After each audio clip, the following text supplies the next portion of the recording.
చిన్నప్పటి నుంచి అల్లారు ముద్దుగా చూసుకున్న కన్న కూతురిని కనికరం లేకుండా కన్న తల్లే నిర్దాక్షిణ్యంగా హత్య చేసింది. కూతురు ప్రేమ వ్యవహారం తెలియటంతో తట్టుకోలేక ఉరివేసి చంపింది. కోపంతో ఊగిపోతున్న ఆ తల్లికి కుటుంబ పరువు తప్ప కూతురి జీవితం గుర్తురాలేదు. ప్రేమ పేరుతో తమ పేరు చెడగొడుతుందనే కోపంతో చున్నీతో ఉరివేసి కూతురు పాలిట మృత్యువుగా మారిందా తల్లి. పరువు ముందు కన్న పేగుబంధం గుర్తురాలేదు ఆ తల్లికి. రంగారెడ్డి జిల్లా ఇబ్రహీంపట్నంలోని దండు మైలారంలో నివాసముంటున్న మోతే జంగమ్మ, ఐలయ్యలకు ముగ్గురు సంతానం. 2 కుమారులు, 1 కుమార్తె ఉంది. కుమార్తె భార్గవి దిల్సుఖ్ నగర్లోని అనిబ్సెంట్ కాలేజీలో డిగ్రీ చదువుతుంది.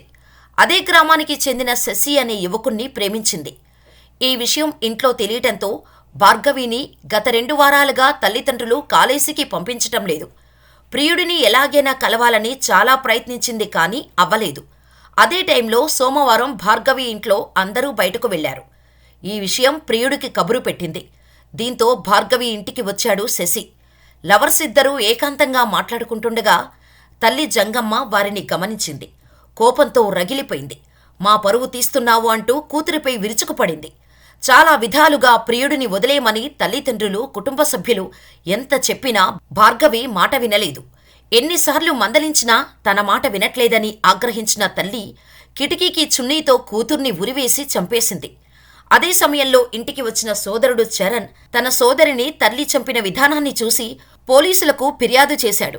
కాగా ఈ ఘటనపై కేసు నమోదు చేసిన ఇబ్రహీంపట్నం పోలీసులు హత్యకు గల కారణాలతో పాటు తల్లి హత్య చేసిందా అనే దానిపై దర్యాప్తు చేపట్టారు. ఫోరెన్సిక్ బృందాలతో ఆధారాలు సేకరిస్తున్నారు. మృతదేహాన్ని పోస్టుమార్టంకు పంపించారు.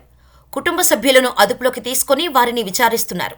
అయితే భార్గవి హత్యకు ముందు ఇంటికి వచ్చిన శశి ఏం మాట్లాడుకున్నారు, ఆ తర్వాత భార్గవికి తన తల్లికి మధ్య ఏం జరిగింది అనే దానిపై పోలీసులు ఆరా తీస్తున్నారు. కాలం మారుతున్నా కొందరి తల్లిదండ్రుల్లో మాత్రం మార్పు రావడం లేదు. చిన్నప్పటి నుంచి తమ కూతురుని అల్లారుముద్దుగా పెంచుతారు. ఏం కావాలంటే అది తీసుకొచ్చి ఇస్తారు. కానీ ఒక్క పెళ్లి విషయంలో మాత్రం ఆమెకు ఆప్షన్ ఇవ్వటం లేదు. మనసుకు నచ్చిన వాడిని మనువాడే కోరికను నెరవేర్చటం లేదు. డబ్బు లేదనో, కులం తక్కువ వాడనో చెప్పి తన కూతురి ప్రేమను కాదంటున్నారు. కొందరైతే పరువు కోసం ప్రాణాలు తీస్తున్నారు. తమ కడుపులో పుట్టిన బిడ్డనే కసితీరా చంపుతున్నారు. పరువు కోసం పిల్లల ప్రాణాలు తీస్తున్న తల్లిదండ్రులు వారి జీవితాలను కూడా నాశనం చేసుకుంటున్నారు.